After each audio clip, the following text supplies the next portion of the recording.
ইন্না আনজালনাহু ফি লাইলাতিন মুবারাকাতিন ইন্না কুন্না মুনজিলিন। সূরা দুখানের মধ্যে আল্লাহ তাআলা গোটা পৃথিবীর মানুষদেরকে একটা মেসেজ দিলেন। ৩ নম্বর আয়াতের মধ্যে মহামহিমান্বিত যে রজনীগুলো রয়েছে, ফজিলতপূর্ণ যে রাত্রগুলো রয়েছে, গুরুত্বপূর্ণ যে রাত্রগুলো রয়েছে, সেই রাত্রগুলোর মধ্যে অন্যতম একটা রাত্র আসতেছে শাবান মাসের 14 তারিখ দিবাগত, যেটা 15 তারিখের রাত্র হিসেবে উপস্থাপন করা হয়। যে অত্যন্ত গুরুত্বপূর্ণ ফজিলতপূর্ণ মাস আর শাবানুল মুআজ্জাম তথা মহান শাবান মাস। যে শাবান শব্দের অর্থ হলো শাখা প্রশাখা বের হওয়া। কেন? যে এ মাসের মধ্যে প্রচুর কল্যাণ ও নেকি আল্লাহ রাব্বুল আলামিন এই বান্দাদেরকে দিয়ে থাকেন। সুবহানাল্লাহ বলবেন। যে আল্লাহ রাব্বুল আলামিন এই শাবানের মধ্যে এমন রাত্র রেখেছেন যে রাত্রের মধ্যে গোটা বছরের হিসাবটা ফেরেশতারা আল্লাহ তাআলার কাছে উপস্থাপন করে। সুবহানাল্লাহ। এখানেই নয়, যে এ মাসের সর্বপ্রথম আমরা গুরুত্ব সম্পর্কে জানার চেষ্টা করি। যে প্রিয় নবীজি মুহাম্মদ সাল্লাল্লাহু আলাইহি ওয়াসাল্লামের উপর আমরা দুরূদ শরীফ পড়ি। এটা শুধুমাত্র আপনি পড়েন আমরা পড়ি বিষয়টি এরকমের নয়। ইন্নাল্লাহা ওয়া মালাইকাতাহু ইউসাল্লুনা আলান নবী। প্রিয় নবীজি মুহাম্মদ সাল্লাল্লাহু আলাইহি ওয়াসাল্লামের উপর দুরূদ শরীফ পড়েন স্বয়ং আল্লাহ। কে পড়েন? আল্লাহ। এখানেই শেষ নয়, ফেরেশতারা করে। এখানেই শেষ নয়, আল্লাহ তাআলা বান্দাদেরকেও তাগাদা প্রদান করেছেন, বান্দারা তোমরাও পড়বে। সুবহানাল্লাহ। তো প্রিয় নবীজি মুহাম্মদ সাল্লাল্লাহু আলাইহি ওয়াসাল্লামের প্রতি উম্মত দুরূদ শরীফ পড়বে। এই আয়াত সমৃদ্ধ আয়াতটি আল্লাহ তাআলা এই শাবান মাসের মধ্যে নাজিল করলেন। সুবহানাল্লাহ। দ্বিতীয়, যে প্রিয় নবীজি মুহাম্মদ সাল্লাল্লাহু আলাইহি ওয়াসাল্লাম যখন হিজরত করে মক্কাতুল মুকাররমা থেকে মদিনাতুল মুনাওয়ারার মধ্যে গেলেন, আপনারা জানেন যে মুসলিমদের যে ক্যাবলাগুলো, পূর্বের যে ক্যাবলা ছিল সেটা ছিল বাইতুল আকসা, বর্তমান ফিলিস্তিনের বাইতুল আকসা। এই বাইতুল আকসা রাসূলুল্লাহ সাল্লাল্লাহু আলাইহি ওয়াসাল্লাম যখন হিজরত করে মক্কাতুল মুকাররমা থেকে মদিনাতুল মুনাওয়ারার মধ্যে গেলেন, যে আপনারা জানেন 16 থেকে 17 মাস আল্লাহর হাবিব সাল্লাল্লাহু আলাইহি ওয়াসাল্লাম এই বাইতুল আকসার দিকে তিনি নামাজ পড়েছিলেন। তো রাসূলুল্লাহ সাল্লাল্লাহু আলাইহি ওয়াসাল্লামের মন চাইতো যে কিবলাটা যদি পরিবর্তন হয়ে বাইতুল্লাহ হতো। আল্লাহ বললেন, প্রিয় নবীজি মুহাম্মদ সাল্লাল্লাহু আলাইহি ওয়াসাল্লাম আপনার বলার দরকার নাই, আমি তো আপনার মনের কথা জানি। ফাওয়াল্লি ওয়াজহাকা শাতরাল মসজিদিল হারাম, আপনাকে আমি সুপার পাওয়ার দিলাম, আপনি কিবলাকে পরিবর্তন করে বাইতুল্লাহ করে নেন। এই কিবলা পরিবর্তনের যে আয়াত, সেই আয়াতটিও এই শাবান মাসের মধ্যে নাজিল হয়েছে। আমরা জানি রজব এবং শাবান এই দুটি মাসের মধ্যে প্রিয় নবীজি সাল্লাল্লাহু আলাইহি ওয়াসাল্লাম উম্মতদেরকে একটা গুরুত্বপূর্ণ দোয়া শিক্ষা দিয়েছেন। আল্লাহুম্মা বারিক লানা ফি রজব ওয়া শাবান ওয়া বাল্লিগনা রমাদান। প্রিয় নবীজি মুহাম্মদ সাল্লাল্লাহু আলাইহি ওয়াসাল্লাম এই মাসের মধ্যে এই দোয়াটি অধিক পরিমাণে পড়তেন। যদিও রজব মাসে আমরা পড়েছি, শাবান মাসের মধ্যে আল্লাহ রাসূল সাল্লাল্লাহু আলাইহি ওয়াসাল্লাম পড়েছেন। তো বিভিন্ন কারণে এই শাবান মাস গোটা মুসলিম মিল্লাতের কাছে অত্যন্ত গুরুত্বপূর্ণ। কেন? What is the reason? চূড়ান্ত পর্যায়ে একটা কারণ আপনি নিতে পারেন। এখানে লাইলাতুন নিসফি মিন শাবান, সুনান তিরমিজি, ইবনে মাজার হাদিসগুলোকে আপনি তালাশ করলে দেখতে পাবেন এখানে মধ্য রজনীর একটা রাত্র রয়েছে, যেটা অত্যন্ত গুরুত্বপূর্ণ, অত্যন্ত ফজিলতপূর্ণ, অত্যন্ত তাৎপর্যপূর্ণ। যে রাসূলুল্লাহ সাল্লাল্লাহু আলাইহি ওয়াসাল্লাম হাদিস বর্ণনা করলেন। হাদিসটি হযরত ওসামা বিন যায়েদ রাদিয়াল্লাহু তাআলা আনহু থেকে বর্ণিত। যে প্রিয় নবীজি মুহাম্মদ সাল্লাল্লাহু আলাইহি ওয়াসাল্লাম তিনি ইরশাদ করলেন যে সাহাবায়ে কেরামগণ বলেন, ইয়া রাসূলুল্লাহ সাল্লাল্লাহু আলাইহি ওয়াসাল্লাম আপনি শাবান মাসে যত বেশি রোজা রাখেন অন্য কোনো মাসে আপনাকে এত রোজা রাখতে দেখিনি।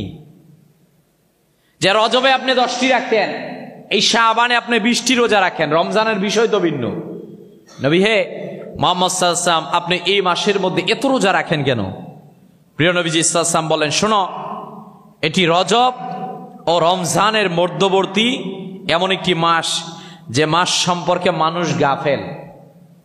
যে গত রজব মাসের মধ্যে বান্দা শুনেছে রমজানের ফজিলত, সে চিন্তা করেছে আমার হাতে তো সময় আছেই, আমি ইবাদত করব। তো মানুষটা রমজানকে সামনে রাখলো, পিছনে রজবকে রাখলো, মাঝখানে এই শাবান মাসটাকে উম্মত গুরুত্ব দিতে চায় না। রাসূলুল্লাহ সাল্লাল্লাহু আলাইহি ওয়াসাল্লাম বলেন, শোনো তোমাদেরকে জানিয়ে দিলাম যে এ মাসে বান্দার আমল নামাগুলো আল্লাহ রাব্বুল আলামিনের কাছে ফেরেশতারা উত্তোলন করে। আল্লাহর সামনে ফেরেশতারা বান্দাদের আমল নামাগুলো উত্তোলন করে, আর সেই রব সেই বান্দাদের আমল নামাগুলো দেখেন। তো আমি চাই আমার উম্মতদেরকে এই বিষয়টা শিক্ষা দিতে, যে আমার এবং আমার উম্মতের আমল নামাগুলো এই মাসের মধ্যে অধিক পরিমাণ যেন রোজা রাখা অবস্থার মধ্যে আল্লাহর সামনে উপস্থাপন করা হয়। সুবহানাল্লাহ। আল্লাহ রাব্বুল আলামিনের কাছে যদি আপনার আমার ইবাদতটা এই রকমের উপস্থাপন করা হয়, আল্লাহ আপনার এই বান্দাটা আজকে রাত্রেবেলা রোজা রেখেছে, আল্লাহ আপনার এই বান্দাটা আজকে রাত্রে দিনের বেলা কোরআন তেলাওয়াত করেছিল, আল্লাহ আপনার এই বান্দাটা আজকে দিনের মধ্যে দান সদকা করেছিল, ও আজকে ভালো কাজের মধ্যে সময়কে অতিবাহিত করেছিল। রব্বুল আলামিনের কাছে যদি আমাদের আমল নামাগুলো এইভাবে উপস্থাপন করা হয়, রব যদি বলেন আমার বান্দার পাহাড় সম পরিমাণ গুনাহ আছে, আমার বান্দা আমাকে ডাকে নাই, আমার বান্দা ওই রকমের নামাজ পড়ে নাই, আমার বান্দা ওই রকমের আমার দিকে আসতে পারে নাই, কিন্তু আমি আল্লাহর আজকে একটা ইবাদত তার ভালো লেগেছে, ও যে রোজা রেখেছে, ও যে দান সদকা করেছে, ও যে আমার পথের মধ্যে আজকে এসেছে, আমি আল্লাহ তার জীবনের গুনাহ মাফ করে দিলাম। আল্লাহ যদি বান্দার জীবনের গুনাহ মাফ করে দেন, তাহলে কেউ আছে সেখানে বাধা দিবে? এই হাদিসটা সুনান নাসাই 2357 নম্বর হাদিসের মধ্যে বর্ণিত। প্রিয় নবীজি মুহাম্মদুর রাসূলুল্লাহ সাল্লাল্লাহু আলাইহি ওয়াসাল্লাম বলছেন, শোনো, এই শাবান মাসের মধ্যে অন্যতম এই 14 তারিখ দিবাগত রাত্র যেটা আসবে, এটা ফজিলতপূর্ণ, তাৎপর্যপূর্ণ। যে প্রিয় নবীজি মুহাম্মদ সাল্লাল্লাহু আলাইহি ওয়াসাল্লাম লাইলাতুন নিসফি মিন শাবানের কথা উপস্থাপন করলেন এইভাবে, যে এই রাত্রের মধ্যে বান্দা প্রতি আল্লাহ রাব্বুল আলামিন বলেন, বান্দা তোমার রব আমি আল্লাহ। আমাদের রবকে আসতে বলবেন না, আমাদের রবকে আমাদেরকে সব ধরনের বিপদ আপদ থেকে উদ্ধার করতে পারেন একজন, তিনি কে? চাওয়ার জন্য যদি চাইতে হয় কারো কাছে, সেইটা চাবো একজনের কাছে, তিনি কে? আল্লাহর কাছে। তবে প্রিয় নবীজি মুহাম্মদ সাল্লাল্লাহু আলাইহি ওয়াসাল্লাম বলছেন, তোমরা যে চাচ্ছ স্পেশাল কিছু রাত্র আছে, ওগুলা বান্দার জন্য আল্লাহ তাআলা বান্দার জন্য কুদরতি 2 হাত উজাড় করে দেন বান্দাকে নেওয়ার জন্য, বান্দাতে নেয় আল্লাহ তাআলার কাছ থেকে। তো তন্মধ্যে আল্লাহ তাআলা এ রাত্রে 1 নাম্বার এই লাইলাতুন নিসফি মিন শাবানের রজনীর মধ্যে আল্লাহ তাআলা অধিক হারে আল্লাহ যাদেরকে চান তাদের জীবনের গুনাহ মাফ করে দেন। 2 নাম্বার, এই রাত্রেবেলা আল্লাহ রাব্বুল আলামিন যারা অভাবগ্রস্ত অবস্থার মধ্যে থাকে, অভাব জীবন থেকে যাচ্ছেই না, ওই অভাবগ্রস্ত ব্যক্তিদের জীবনী থেকে যদি বান্দা আল্লাহর কাছে চাইতে পারে, আল্লাহ তাআলা তার জীবনী থেকে অভাবকে দূরীভূত করে দেন। 3 নাম্বার, কোন মানুষ যদি বিপদগ্রস্ত হয়, বিপদ আছে না আমাদের? বিপদ কি বলে আসে? না না না, বিপদ কাউকেই বলে আসে না, ওকাকে এলান করে না, সতর্ক করে না। দেখবেন হঠাৎ করে যাচ্ছেন, এই রাস্তা দিয়ে হেঁটে যাচ্ছেন, পিছন থেকে অটো একটা ধাক্কা দিল, পাও একটা নাই। কথা বলেন নাই, পাও একটা নাই। কিরে, এত সুন্দর একটা পাও ছিল, এত সুন্দর একটা হাত ছিল, হাসতেছি, কথা বলতেছি, হঠাৎ করে মুখের জবান বন্ধ হয়ে গেছে। কথা বলেন না কেন? কিছুক্ষণ আগেও তো আমি সুঠাম ছিলাম, কিছুক্ষণ আগেও তো আমি সুন্দর ছিলাম, কিছুক্ষণ আগেও তো আমি পরিপক্ক ছিলাম, কিছুক্ষণ আগেও তো আমি একটা সুঠাম দেহের অধিকারী ছিলাম। হঠাৎ করে কি জানি একটা কাল বৈশাখের মতো ঝড় আসলো, ঝড় এসে আমার সাজানো লাইফটাকে ধ্বংস করে দিল। কতক্ষণ আগে হতে পারে, এ থেকে কেউ মুক্তি পেতে নেই। এই জন্য বিপদ যে কখন কার আসে কেউ বলতে পারবে না। তো রাসূলুল্লাহ সাল্লাল্লাহু আলাইহি ওয়াসাল্লাম বলছেন, এই রাত্রের মধ্যে ওই বিপদগ্রস্ত মানুষগুলো যখন আল্লাহর কাছে সাহায্য চাইবে, বিপদগ্রস্ত লোকদের জীবনী থেকে আল্লাহ বিপদকে দূর করে দিবেন। এ রাত্রেবেলা আল্লাহ রাব্বুল আলামিন জাহান্নামী মানুষগুলোকে, যারা জাহান্নামের মধ্যে থাকে, আল্লাহর যদি ভালো লাগে, এই জাহান্নামী মানুষগুলোকে আল্লাহ রাব্বুল আলামিন অধিক হারে ওই রাত্রেবেলা আল্লাহ তাআলা ক্ষমা করে দিবেন। সুবহানাল্লাহ। চূড়ান্তভাবে একেবারে সূর্য উদয় পর্যন্ত আল্লাহ রাব্বুল আলামিন বান্দাদের কাছে বলতে থাকে, এ বান্দা, এটা তো গুরুত্বপূর্ণ রাত্রি, এটা তো ফজিলতপূর্ণ রাত্রি, এটা তো অত্যন্ত তাৎপর্যপূর্ণ রাত্র। এই রাত্রে বান্দা তোমার যার যা চাওয়ার আছে আমি আল্লাহর কাছে চাও। প্রিয় নবীজি মুহাম্মদ সাল্লাল্লাহু আলাইহি ওয়াসাল্লাম বলছেন, এই রাত্রেবেলা বান্দা যদি চাইতে পারে, আল্লাহ রাব্বুল আলামিন ওই বান্দার তামান্না, মনের নেক তামান্নাগুলোকে এই রাত্রের ইবাদতের বিনিময়ে কবুল করে নেন। তবে বছরে শবে বরাতের রাত্রি ইবাদত করব, শবে কদরের রাত্রি ইবাদত করব, এই চিন্তা টেন্ডেন্সি যার এসেছে সে বরবাদ। কথা বলেন না কেন? আপনি মূল দায়িত্ব পালন করলেন না, যেটা ফরজ ইবাদত, প্রতিদিন 5 ওয়াক্ত নামাজ, মূল দায়িত্ব যেটা প্রতিদিন কোরআন তেলাওয়াত, মূল দায়িত্ব যেগুলো প্রতিদিন রাসূলুল্লাহ সাল্লাল্লাহু আলাইহি ওয়াসাল্লামের প্রতি দুরূদ শরীফ পড়া, মূল দায়িত্ব যেগুলো মানুষের কল্যাণে কাজ করা, আপনি মূল কাজ করলেন না, শুধুমাত্র বছরে একদিনই আসলেন, তাহলে আমি বলবো আল্লাহ তাআলা যেই রকমের বান্দা হিসেবে আপনাকে আল্লাহর কাছে চেয়েছেন, আমি ওই রকমের বান্দা হতে পারি নাই। কথা বলেন না? শবে বরাত কাদের জন্য? যারা 5 ওয়াক্ত নামাজ পড়ে। কথা বলেন না? শবে বরাত তাদের জন্য যারা দান সদকা করে, ইসলাম মানে, কোরআন মানে, মুহাম্মদ সাল্লাল্লাহু আলাইহি ওয়াসাল্লামের আদর্শকে যারা বাস্তবায়ন করে। কথা বলেন না? তো আল্লাহ হাবিব সাল্লাল্লাহু আলাইহি ওয়াসাল্লাম বলছেন এটা অত্যন্ত ফজিলতপূর্ণ যে রাসূলুল্লাহ সাল্লাল্লাহু আলাইহি ওয়াসাল্লাম এই রাত্রগুলোর ফজিলত বর্ণনা করলেন। যদিও ভিন্ন বর্ণনার মধ্যে পাওয়া যায় যে দুনিয়াতে মুসলমানদের জন্য যেমন 2টি ঈদের দিন আছে। কয়টা? একটা ঈদুল ফিতর আর একটা ঈদুল আযহা। তেমনি ফেরেশতাদের জন্য আসমানে 2টি ঈদের রাত্র রয়েছে। মুকাশাফাতুল কুলুবের মধ্যে ইমাম গাজ্জালী রাহমাতুল্লাহ আলাইহি তথ্যটা নকল করেছেন যে যেমনি ভাবে আমাদের মুসলিমদের জন্য, উম্মতি মুহাম্মদীদের জন্য ঈদুল ফিতর আর ঈদুল আযহা আছে, আসমানের ফেরেশতাদের জন্য 2টি রাত্র রয়েছে যেগুলো ঈদের রাত।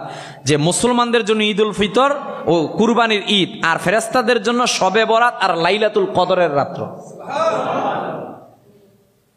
যে এ কারণেই শবে বরাতকে ঈদুল মালায়েকা নাম দেওয়া হয়েছে। ঈদুল ফেরেশতা, ওই যে মালায়েকা যারা আছে এদের জন্য ঈদের রাত। ইমাম সুবকি রহমতুল্লাহ আলাইহি তার তাফসীর গ্রন্থের মধ্যে লেখেন, শবে বরাতে ইবাদত করার উসিলায় সারা বছরের জুমার রাতে ইবাদত করার দ্বারা সপ্তাহের শবে কদরের ইবাদতের দ্বারা বান্দা ইচ্ছে করলে সমগ্র জীবনের গুনাহ মাফ করা দেবে। জুমার রাত্র যেটা গত রাত্রে গেল আপনি আমি ঘুমের মধ্যে কাটালাম, এটা ফজিলতপূর্ণ। ইচ্ছে করলে সারা সপ্তাহের গুনাহ আল্লাহ মাফ করে দিতে পারেন। তাই বলে সারা সপ্তাহের ফজরের, জোহর, আসর, মাগরিব, এশারের নামাজ মিস দিয়ে জুমা নয়। কথা বলেন? শুধু একদিন আসলাম যে আল্লাহ আমাদেরকে মাফ করে দিবেন, বিষয়টা এরকমের নয়। বান্দার প্রত্যেক ফরজ নামাজের ইবাদতের, প্রত্যেক ফরজ নামাজের হিসাব একজনের কাছে দিতে হবে। তিনি কে? জুমা তো বলেছেন মোস্ট ওয়েলকাম, তবে আমরা যেন সাপ্তাহিক মুসল্লি না হই। কথা বলেন? শুধু সপ্তাহে আসলাম, বাকি ওই শনি, রবি, সোম, মঙ্গল, বুধ, বৃহস্পতি কোনো খবর নাই ভাই, এই নামাজ আল্লাহ চান না। যেমনি ভাবে আজকে জুমার এই দিনটাকে আমরা গুরুত্ব দিলাম, আমাদের প্রত্যেকের উপর দায়িত্ব হলো অনুরূপভাবে আমাদেরকে গুরুত্ব দিতে হবে ওই প্রতি ওয়াক্তের নামাজকেও। কথা বলে? আমরা গুরুত্ব বুঝতে চাই না, তাৎপর্য বুঝতে চাই না, এটা আমাদের ব্যর্থতা না। শুধু জানলাম জুমার রাত্র ফজিলত আছে, জুমার দিন ফজিলত আছে। হ্যাঁ, ফজিলত আছে তো। হ্যাঁ, শবে বরাতের গুরুত্ব আছে তো। হ্যাঁ, শবে কদরের গুরুত্ব আছে তো। তবে ওই গুরুত্ব কাজে লাগাতে পারবে সবচেয়ে বেশি যারা 5 ওয়াক্ত নামাজ পড়ে। এজন্য আমাদের প্রত্যেকের দায়িত্ব হলো জুমার দিনকে যেমনি ভাবে গুরুত্ব দেই, বাকি মাঝখানে যে সপ্তাহের দিনগুলো আছে এগুলোকে গুরুত্ব দিব, ফরজ নামাজগুলোকে গুরুত্ব দিব। যেমনি ভাবে শবে বরাতের রাত্রগুলোকে গুরুত্ব দেই, সারা বছরকে গুরুত্ব দিব। যেমনি ভাবে লাইলাতুল কদরের রাত্রকে আমরা গুরুত্ব দেই, অনুরূপভাবে প্রতিটা রাত্রবেলাকেই আমরা গুরুত্ব দিব। সেটা হলো তাহাজ্জুদের মাধ্যমে। কিসের মাধ্যমে? সবাই বলেন, কিসের মাধ্যমে? তাহাজ্জুদের মাধ্যমে আমরা এই রাত্রগুলোকে গুরুত্ব দিব। এইবার প্রিয় নবীজি মুহাম্মদ সাল্লাল্লাহু আলাইহি ওয়াসাল্লাম বলেন, শোনো, এই রাত্রটা তো মুক্তির রাত। শোনো, ইবনে ইসহাক রহমতুল্লাহ থেকে বর্ণিত যে হযরত আনাস রাদিয়াল্লাহু তাআলা বলেন, একবার নবী করিম সাল্লাল্লাহু আলাইহি ওয়াসাল্লাম কোনো জরুরি কাজে আমাকে হযরত আয়েশা সিদ্দিকা রাদিয়াল্লাহু তাআলা গিয়ে প্রেরণ করেন। আমি তাকে বললাম, আপনি জলদি করুন, রাসূলুল্লাহ সাল্লাল্লাহু আলাইহি ওয়াসাল্লামকে দেখে এসেছি, তিনি অর্ধ শাবানের রাত সম্পর্কিত জরুরি কথা বর্ণনা করছেন। হযরতে আম্মা জান আয়েশা রাদিয়াল্লাহু তাআলা আনহা বলেন, হে আনাস, বসো, আমি তোমাকে অর্ধ শাবানের রাত সম্পর্কে একটি ঘটনা শোনাই। সে রাত ছিল রাসূলুল্লাহ সাল্লাল্লাহু আলাইহি ওয়াসাল্লামের সাথে আমার পালা। তিনি আমার সাথে শয্যা গ্রহণ করলেন, কিন্তু রাতে এক সময় জেগে আমি ওনাকে রাসূলুল্লাহ সাল্লাল্লাহু আলাইহি ওয়াসাল্লামকে আমার পাশে আমি পেলাম না। মনে মনে ভাবলাম তিনি কোথায় গেলেন, যে আল্লাহর হাবিব সাল্লাল্লাহু আলাইহি ওয়াসাল্লাম বের হয়ে হঠাৎ করে তিনি দেখতে পেলেন যে আল্লাহর হাবিব সাল্লাল্লাহু আলাইহি ওয়াসাল্লাম একাগ্রস্ত অবস্থার মধ্যে, যে তিনি আল্লাহর ইবাদতে ধ্যানের মধ্যে মগ্ন রইলেন। তিনি আল্লাহ রাব্বুল আলামিনের কাছে বান্দাদের জন্য ক্ষমা চাইলেন। তিনি সিজদারত অবস্থার মধ্যে রইলেন। তিনি আল্লাহ রাব্বুল আলামিনের কাছে শুধু উম্মতদের জন্য তিনি ওই রাত্রের মধ্যে দোয়া করলেন। আমি আয়েশাকে বললেন, আয়েশা, তুমি শোনো, তোমার মাধ্যমে উম্মতদেরকে জানিয়ে দিলাম, এটা এত গুরুত্বপূর্ণ রজনী, এত ফজিলতপূর্ণ রজনী যে বান্দা যদি চায় এই একটা রাত্রের মধ্যে সমগ্র জীবনের গুনাহ মাফ করাতে পারে। তো আমরা জানলাম যে শাবান মাস অত্যন্ত গুরুত্বপূর্ণ মাস, কথা বলেন না কেন? যেমনি ভাবে গত রজব মাসের প্রথম সপ্তাহে আমরা রজবের গুরুত্ব শুনলাম, জানি না কে কতটুক রজবের উপর আমল করতে পেরেছি। তবে দোয়া করি আল্লাহ আমাদের প্রত্যেককে প্রতিটা মাসের গুরুত্ব বোঝার জন্য কবুল করুক। হয় না? আরো আওয়াজ দিয়ে বলেন, আরো আওয়াজ দিয়ে বলেন। আল্লাহ আমাদেরকে কবুল করুক। আল্লাহ আপনি তো মৃত্যু আমাদেরকে দিবেন, মৃত্যুটা আমল ছাড়া আপনি আমাদেরকে দিয়েন না, যেহেতু আমল লাগবেই আমাদেরকে। ইল্লাল্লাযীনা আমানু ওয়া আমিলুস সালিহাত ওয়া তাওয়াসাউ বিল হাক্কি ওয়া তাওয়াসাউ বিস সাবর। যেহেতু আমল ঈমান লাগবে, আল্লাহ আপনি আমাদের কাউকে ঈমান আর আমল ছাড়া কবরের মধ্যে ডাক দিয়েন না। আমিন বলবেন না? এবার আসেন, এই শাবান মাসের মধ্যে আমরা আজকে এই যে আলোচনা শুনছি, এই শাবান মাসের মধ্যে আমরা জরুরি কিছু আমল করব প্রত্যেকেই, ইনশাল্লাহ বলবেন। নাম্বার 1, এই শাবান মাসের মধ্যে যেহেতু বান্দার আমল নামা আল্লাহর কাছে পেশ করা হয়, আপনিও শুনলেন, আপনিও বুঝলেন, একটি কথা না বললেই নয়, এই আলোচনাগুলো কিন্তু আপনারা প্রতি বছর শোনেন, কথা বলেন, বারবার রিপিট আমাদেরকে করতে হচ্ছে। যদি বারবার রিপিট না করি তাহলে খুতবার হক আদায় হবে না। বারবার রিপিট না করলে আপনার স্মৃতিশক্তির মধ্যে আসবে না এই মাসটার গুরুত্ব কত। এজন্য বারবার প্রতি বছর এই রজব মাসের, শাবান মাসের, মুহররম মাসের তাৎপর্যগুলো জুমাপূর্বক আলোচনা আমাদেরকে করতে হয়। তো এগুলো থেকে শিক্ষা নিতে হবে, বারবার হৃদয়ের মধ্যে প্রতীত করতে হবে। 1 নাম্বার, এই শাবান মাসের মধ্যে গুরুত্বপূর্ণ আমল হলো রোজা রাখা। কি রাখা? সবাই বলেন, কি রাখা? রোজা রাখা। যে শাবান মাসের মধ্যে প্রিয় নবীজি মুহাম্মদ সাল্লাল্লাহু আলাইহি ওয়াসাল্লাম রোজা রাখতেন 20টা। কয়টা? 20টা। ইয়া রাসূলুল্লাহ সাল্লাল্লাহু আলাইহি ওয়াসাল্লাম আপনি এত রোজা রাখেন, সাহাবীরা বলছেন যে আল্লাহ হাবিব সাল্লাল্লাহু আলাইহি ওয়াসাল্লাম যখন রোজা রাখা শুরু করতেন আমরা ভাবতাম যে তিনি আর রোজা রাখা বন্ধই করবেন না, আবার তিনি যখন ছেড়ে দিতেন আমরা ভাবতাম রাসূলুল্লাহ সাল্লাল্লাহু আলাইহি ওয়াসাল্লাম হয়তো আবার রোজা রাখবেনই না, এইরকমের একটা সিচুয়েশন হয়ে যেত। তো আল্লাহ হাবিব সাল্লাল্লাহু আলাইহি ওয়াসাল্লাম বলছেন না, 1 নাম্বার, এই শাবান মাস থেকে আমাদেরকে রাসূলুল্লাহ সাল্লাল্লাহু আলাইহি ওয়াসাল্লাম শিক্ষা দিলেন রোজা রাখতে হবে। কি করতে হবে? সবচেয়ে প্রথম যে বিষয়টা রাসূলুল্লাহ সাল্লাল্লাহু আলাইহি ওয়াসাল্লাম নিয়ে আসলেন, এইটাকে আমাদেরকে মার্ক করলেন, গন্তব্য দিলেন, আমাদেরকে লক্ষ্যবস্তু দিলেন। ওই লক্ষ্যবস্তুটা হলো আগামী রমজান। লক্ষ্যবস্তু কি? কেন এগুলো কেন বলা দরকার? দরকার নাই তো, না বলতে হচ্ছে এই কারণে রমজান আসতেছে। উম্মতি মুহাম্মদীদেরকে আল্লাহ ভালোবাসে, এই উম্মতি মুহাম্মদীদেরকে আল্লাহ রাব্বুল আলামিন ভালোবেসে গোটা রমজানের 30টা রোজা, গোটা রমজানের 30টা দিন, গোটা রমজানের 30টি তারাবি, গোটা রমজানের কোরআন তেলাওয়াত, তাহাজ্জুদ, আল্লাহর ইবাদত, শুকরিয়া, দুরূদ শরীফ সবগুলো দিচ্ছে বান্দা তার জীবনের গুনাহ মাফের জন্য। কথা বলেন না কেন? বান্দার জীবনের গুনাহ মাফের জন্য দিচ্ছেন। তো রাসূলুল্লাহ সাল্লাল্লাহু আলাইহি ওয়াসাল্লাম এই মাস থেকে ওই যে প্রথম বেশি বেশি পড়ার জন্য বলতেন, দোয়া পড়বা এটা, আল্লাহুম্মা বারিক লানা ফি রজব ওয়া শাবান ওয়া বাল্লিগনা রমাদান। বেশি বেশি পড়বা 1 নাম্বার। রাসূলুল্লাহ সাল্লাল্লাহু আলাইহি ওয়াসাল্লাম এরপর বলছেন তোমার যেইটা পরবর্তী কাজ, সেই কাজ হলো নিয়তকে সহি করা। কি সহি করা? সবাই বলেন, কি সহি করা? আখিরাতে আমরা অনেক মানুষ আল্লাহর কাছে এই নিয়তের কাছে আটকিয়ে যাব। কথা বলেন না কেন? সামান্য নিয়ত সহি শুদ্ধ না হলে আপনার ইবাদত আসমার পর্যন্ত যাবে না। কথা বলেন, যাবে না, যাবে না। এজন্য দায়িত্ব, কর্তব্য হলো এই যে আজকের আলোচনা শুনতেছেন, এখনই প্রত্যেকে আমরা নিয়ত করলাম আল্লাহ যদি বেঁচে থাকি আগামী রমজানের 30টা রোজা রাখবো। ইনশাআল্লাহ বলবেন না? আল্লাহ মাফ করুক, যদি কারো মৃত্যুও হয়, ওই যে সহি নিয়ত করলাম রোজা 30টা রাখবো, এটা তো এই উম্মতি মুহাম্মদী আমরা নিয়ত করার সঙ্গে সঙ্গে আল্লাহ ফেরেশতাদেরকে দিয়ে আমাদের আমল নামার মধ্যে ফার্স্ট চান্সে সওয়াব লিখিয়েছেন। নিয়ত করলাম আল্লাহ আগামী রমজানে একটা বার হলো কোরআনুল কারীমের খতম করব, ইনশাআল্লাহ বলবেন। নিয়ত করলাম আগামী রমজানের মধ্যে 10টা লোককে হলো আমি ইফতার করাবো। আমি নিয়ত করলাম আগামী রমজানের 30 দিনই তাহাজ্জুদের নামাজ পড়ব। আচ্ছা, এই যে আপনি নিয়ত করলেন, এই নিয়তটা তো এখন আপনার স্মৃতিপটের মধ্যে ঢুকলো। কথা বলেন না কেন? আপনি যদি নিয়তই না করেন, স্মৃতিপটের মধ্যে নাই ঢুকান, তো আপনার যদি গন্তব্য না থাকেন আপনি পারবেন না। তো আপনি গন্তব্য ঠিক করে সাহায্য চাইতে হবে একজনের কাছে, তিনি কে? আল্লাহর কাছে সাহায্য চাইতে হবে। এবার আপনি নিয়ত ঠিক করলেন, এইবার রাসূলুল্লাহ সাল্লাল্লাহু আলাইহি ওয়াসাল্লাম এই মাসকে আমাদের সামনে উজাড় করে দিলেন, গুরুত্ব দিলেন। লাইলাতুন নিসফি মিন শাবানের রজনীকে আমরা গুরুত্ব কিন্তু শুনলাম কিছুক্ষণ আগে। এই গুরুত্বকে আমাদের জীবনের মধ্যে আমরা প্রতীত করলাম। এবার শাবান মাসকে আমরা কিভাবে অতিবাহিত করব নিয়ত করলাম, এখানে নফল রোজা রাখবো, এখান থেকে আমরা কোরআন তেলাওয়াতের অভ্যাস করব ইনশাল্লাহ। সবাই বলেন অধিক হারে কোরআন তেলাওয়াতের অভ্যাস করব, কারণ এমন একটা মাস আমাদের সম্মুখে আসতেছে যেটা কোরআন নাজিলের মাস। কথা বলেন, কোরআন নাজিলের মাস রমজান। ওই মাসের মধ্যে যদি বান্দা কোরআন তেলাওয়াত করে, আপনি এই কোরআন তেলাওয়াত দিয়ে আপনি আল্লাহ তাআলার নিকটবর্তী হতে পারবেন।